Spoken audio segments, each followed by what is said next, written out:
संविधान और कानून को साइड में कर दो, निकलो बाहर और बचाओ। नहीं बचाओ तो तुम्हारी बारी आएगी, तुम्हारी बच्चों की बारी आएगी। आज तो ये औरत और लेडीज हुआ कर रहे हैं, कल तुम्हारी 10-10 साल 5-5 साल की करेंगे। निकलो बाहर, मैं कह रहा हूँ निकलो। अगर मेरी आंखों के सामने ऐसा होगा तो मैं नहीं मानता संविधान साइड, कानून साइड, पुलिस साइड, सब कुछ साइड। मैं खुद फैसला करूंगा, चाहे मेरी जान चले जाए उसमें, चाहे वो कोई भी हो, कोई भी नेता हो। मैं कह रहा हूँ चाहे वो विधायक हो, एमएलए हो, चाहे मुख्यमंत्री हो, चाहे प्रधानमंत्री हो, अगर वो इन सब कुकर्म पे अगर वो बोलता है इस्तीफा होना चाहिए, अबे तेरे मुंह पे चप्पल ही पड़ेगी विजय कट्टर हिंदू की। जो तुम धर्म की रोटी सेकने वाले, जातियों की रोटी सेकने वाले हो और तुम नेता अपनी रोटियां सेकने वाले हो, आओ इन बच्चों के लिए आओ, खुल करके बोलो। जैसे मैंने बोला ना ऐसे बोलो तुम लोग। साले कायर बुज़दिलो, अरे साले तुम लोग पेट भर करो, तुम पेट भर कर। 900 व्यक्ति ने रेप करा किसी महिला का, वो किसी भी समाज की हो, किसी भी धर्म की हो। मैं एक बात कहना चाहता हूँ आपके चैनल के माध्यम से, अगर मेरे सामने ऐसा होगा ना तो मेरे लिए कोई संविधान नहीं, मेरे लिए कोई आईपीसी धारा नहीं, मेरे लिए कोई कानून नहीं। उसी टर्म ऑन द स्पॉट चाहे मेरी जान चले जाए, और 900 को ना मैं मारने की कोशिश करूंगा, और वो भी नहीं कर। ये तो कानून मैं कहूँगा अगर कोई ऐसे बहन कानून मानूंगा भाड़ में।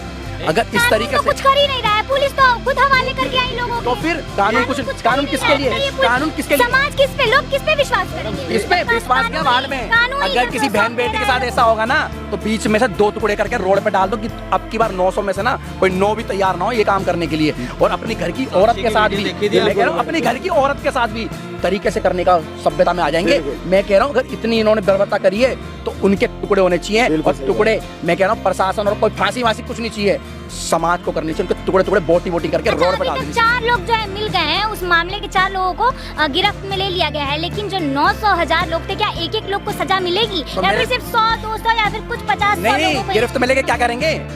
तुम्हारे बाप का पैसा है, उन जल्लादों को तुमने अपने बाप के पैसे से अब खिलाओगे? तुम लोग अपने बाप के पैसे पे सिक्योरिटी में रखोगे? हमारी आम जनता के पैसे आम जनता को बीच में, हमारे बीच में छोड़ो।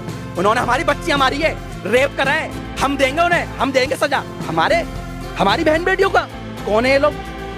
मैं आपको कहना चाहता हूँ निकलो बाहर, निकलो। अगर इस तरीके का अगर आपके देश के अंदर और इस राम और कृष्ण की भूमि इस तरीके का हो रहा है तो निकलो और संविधान और कानून को साइड में कर दो। निकलो बाहर और बचाओ। नहीं बचाओ तो तुम्हारी बारी आएगी, तुम्हारी बच्चों की बारी आएगी। आज तो ये औरत और लेडीज हुआ कर रहे हैं, कल तुम्हारी 10-10 साल 5-5 साल की करेंगे। निकलो बाहर, मैं कह रहा हूँ निकलो। अगर आज हमारी बात तुम्हारे ना कान में नहीं जूंगोड़ी ना तो फिर ये सोचना तुम्हारे संघार होगा इस देश के अंदर। अच्छा, लोग जो हैं वहाँ के सीएम एन बीरेन सिंह और प्रधानमंत्री मोदी जी का इस्तीफा मांग रहे हैं, तो आपको नहीं लगता है जो राजस्थान बंगाल में इन सब में केस हुआ तो राजस्थान के भी सीएम का जो है इस्तीफा मांगना चाहिए? इतने सालों से जो है बंगाल में जो चीजें होते आ रही है, अभी तक तो ममता बनर्जी का तो कब का इस्तीफा आ जाना चाहिए। इनकी ऐसी की तैसी नेताओं की, चाहे कोई भी हो, चाहे वो कोई भी हो, कोई भी नेता हो। मैं कह रहा हूँ चाहे वो विधायक हो, एमएलए हो, चाहे मुख्यमंत्री हो, चाहे प्रधानमंत्री हो, अगर वो इन सब कुकर्म पे अगर वो बोलता है इस्तीफा होना चाहिए, अबे तेरे मुंह पे चप्पल ही पड़ेगी विजय कट्टर हिंदू की। इस्तीफा नहीं होना चाहिए, डंडा लोहा लेके निकल और उन्हें ढूंढ साले उनके करने की बोल। समाज को बोलो मारो, उन्हें पकड़ के ढूंढ के मारो। कहाँ पर है वो लोग इस तरीके से बलात्कार करने वाले? समाज में ढूंढ करके मारना चाहिए। साले इस्तीफा, ये अपनी रोटी सेकने लगते धर्म की। हमारी बच्चियां मारी जा रही है, हमारे समाज की बहन बेटियां मारी जा रही है और बोल रहे इस्तीफा चाहिए। साले तुम्हारे मुंह पे जूता चाहिए हमें। चंद्रचूड़ जी जो हैं वो चीफ जस्टिस है सुप्रीम कोर्ट के, उनका ये ट्वीट आया कि अब सरकार को एक्शन कुछ लेना होगा वरना हम इंटरफेयर करेंगे। ठीक है, वो ये भी ट्वीट करते हैं जो चीताओं की मृत्यु हो रही है और जो चीता कम होते जा रहे हैं उस पर भी उन्होंने ट्वीट किया, चीता मरते हुए दिख रहे हैं उनको। लेकिन सुप्रीम कोर्ट में जो 60,000 से ऊपर केस पड़े हुए हैं, रद्दी के भाव वैसे ही, उस पे उनको कुछ एक्शन नहीं लेना है या उनके दिमाग में वो चीजें नहीं चलती हैं। आप इस देश में पैदा हुए, इस देश में आपने छोटा सा 751 का भी केस लग गया, आपकी जिंदगी के 3 साल खत्म। मैं कह रहा हूँ आपका जीवन का ना जो कैरियर बनाने का समय ना वो तुम्हारा इसी देश के कानून खत्म कर देगा।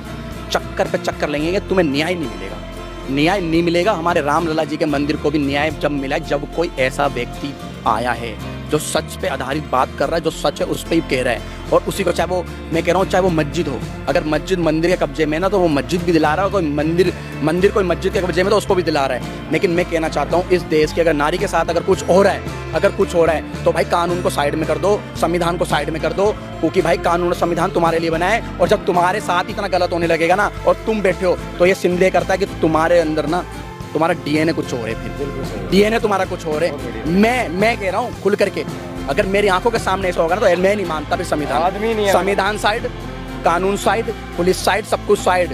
मैं खुद फैसला करूंगा, चाहे मेरी जान चले जाए उसमें, मैं मारूंगा उनको। चाहे उनको अपनी गाड़ी के नीचे, टायर के नीचे बांध करके 5 किलोमीटर तक रगड़ करके ना, बिल्कुल जमीन में उसकी पूरी बोटी चिपका दूंगा, रगड़ करके घिस दूंगा। जैसे घिया घिसते ना, घिया घिसते, ऐसे घिस दूंगा इनको जल्लादों को मैं। कौन लोग हैं ये लोग? और ये ना, ये रोटी मत सेक के करो, कभी कहीं आगे कभी कहीं आगे। बेटी को न्याय दिलाओ, बेटियों को। ये भी बेटियां थी जिन बेटियों का रेप हुआ ना। आओ, जो तुम धर्म की रोटी सेकने वाले, जातियों की रोटी सेकने वाले हो, और तुम नेता अपनी रोटियां सेकने वाले हो, आओ इन बच्चों के लिए आओ, खुल करके बोलो। जैसे मैंने बोला ना, ऐसे बोलो तुम लोग। साले कायर बुज़दिलो, अरे साले तुम लोग पेट भर करो, तुम पेट भर कर। साले तुम बिकाऊ हो, तुम लोग टंगलत। तुम्हारे पे 50 गज का मकान नहीं है, लेकिन तुम्हारे पे सिक्योरिटियों पे तुम्हारे 10-10 लाख रुपए खर्च करे। कौन कर रहा है? सारा का सारा एजेंडा है, पीछे से तुम्हें साले फंडिंग होती है। खुल करके बोलो, तुम्हें फंडिंग हो रही है, और तब तुम्हारे पे सिक्योरिटी। और सबको समझना चाहिए, चाहे वो मुसलमान हो, चाहे सिख हो, चाहे जैन हो, चाहे बौद्ध हो, चाहे हिंदू हो, सबको समझना चाहिए। वो टंगला नंगा भूखा आदमी सोशल मीडिया के जरिए पॉपुलैरिटी पा करके जितनी सिक्योरिटियों में चल रहा है, कैसे चल रहा है समझो। तुम्हारा उल्लू बना रहा है तुम्हारा, क्योंकि उल्लू जब तुम्हारा बनेगा ना, तो तुम्हारा भी नंबर आएगा। जब तुम अपनी बहन बेटियां देखोगे ना इसी तरीके की, इसी हालत में, तो तुम्हारे सिवा केवल मरने के अलावा तुम्हारे पास कोई काम नहीं रहेगा इस देश का। बस ये कि अंजाम रहेगा मौत, और मौत, और मौत। पूरे खानदान की मौत करवा लोगे क्या तुम? अपने 10 साल 12 साल 15 साल के बच्चों का रेप करवाओगे क्या तुम लोग? निकलो बाहर, निकलो। अगर ऐसा इस देश के अंदर हो रहा है तो निकलो और पहुंचो उस जगह पर के जगह पे पहुंच करके जो अंजाम होगा देखी जाएगी।